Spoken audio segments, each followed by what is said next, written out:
then we still could go to the beach at that time. Mm-hmm. 6, 7, 8 o'clock at night, you hear planes. Yeah. Hours. And then the next day we heard that 1,000 planes were gone over.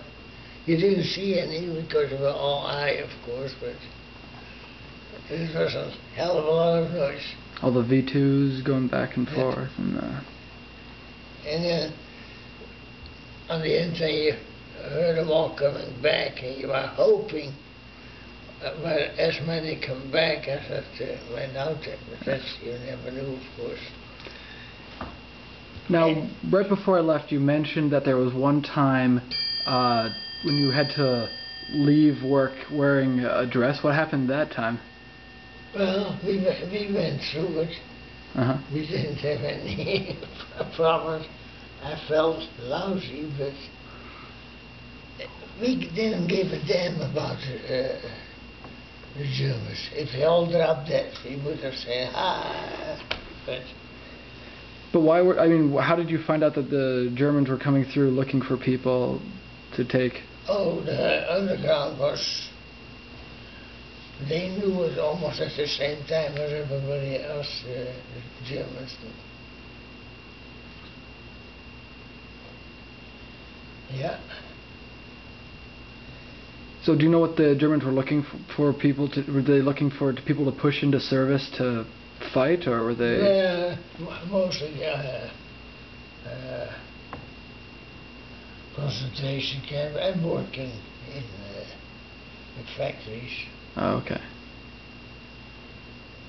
And so who ended up going out and getting all the dresses? Just the girls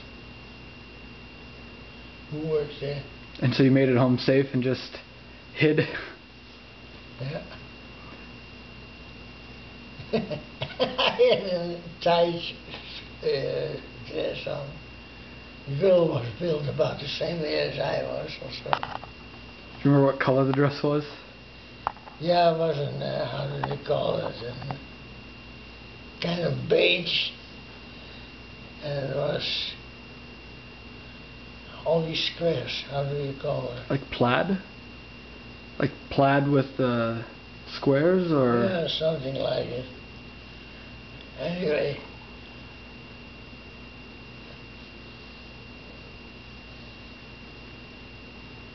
Yeah, they came and they bought clothes and yeah. And how did you end up in the underground? I mean, I'm assuming there wasn't a poster that said call this number to join. No, they came to you. Oh, so they knew that you had access to the tickets, and so they knew that if you could help them out. Yeah. And they knew you were a good Dutchman who was willing to help the country?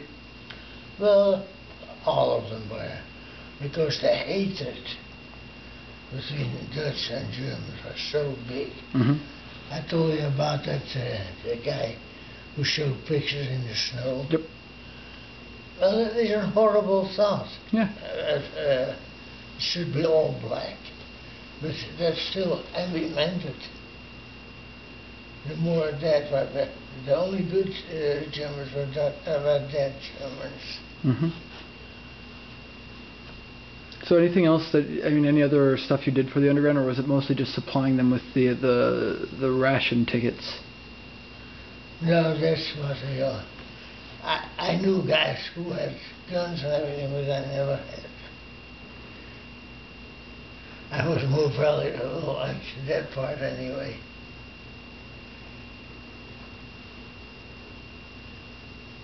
And then, I mean, like, who within the underground, like, was passing information on to you in terms of, like, you know, when the Germans were going to be coming through? How did you find that stuff out? Did they call, or did they? Everything is talking. There was no telephone or nothing. So somebody would come running into the office and say, John. Get lost. Yeah. And we had in the office all cupboards against the wall. Mm-hmm. Well, it was an office or so.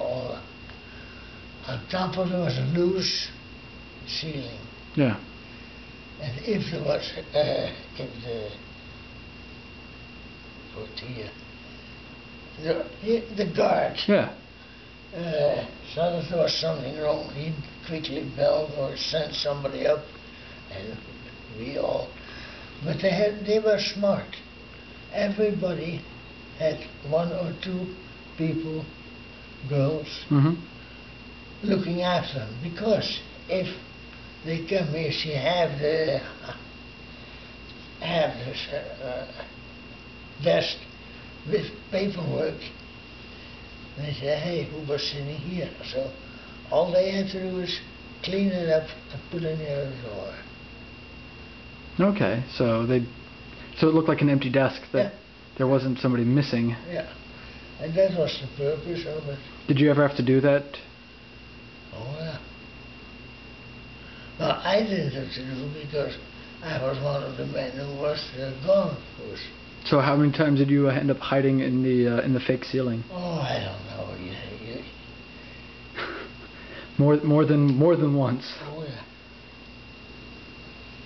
Yeah. It was no fun. Anything else that your office did that to help you out during those? No, we were helping also. Yeah. And if there was something that we needed, they took care of it.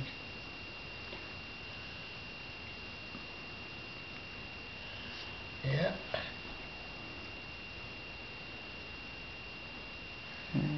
But do you know something? It was at that time it was really pressure. Now you don't feel it anymore.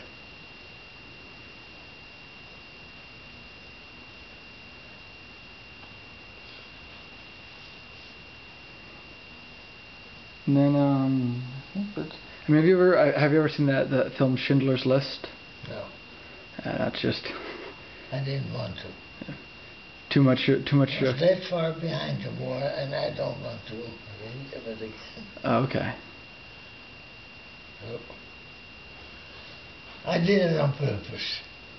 That's just not something that you wanna. It'll be too real for you. No. Huh. Hey, we dreamt enough about it in the beginning. And so is that also one of the reasons why you moved here? Just did the dreams stop being as bad when you came over? Yeah, it was different. I mean, because you knew that you were safer over here. Oh, yeah.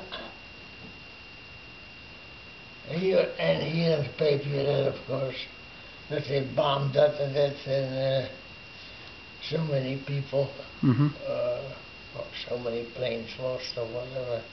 Now they were lying through the keys there too, of course, because if you won't believe it, they never lost a plane.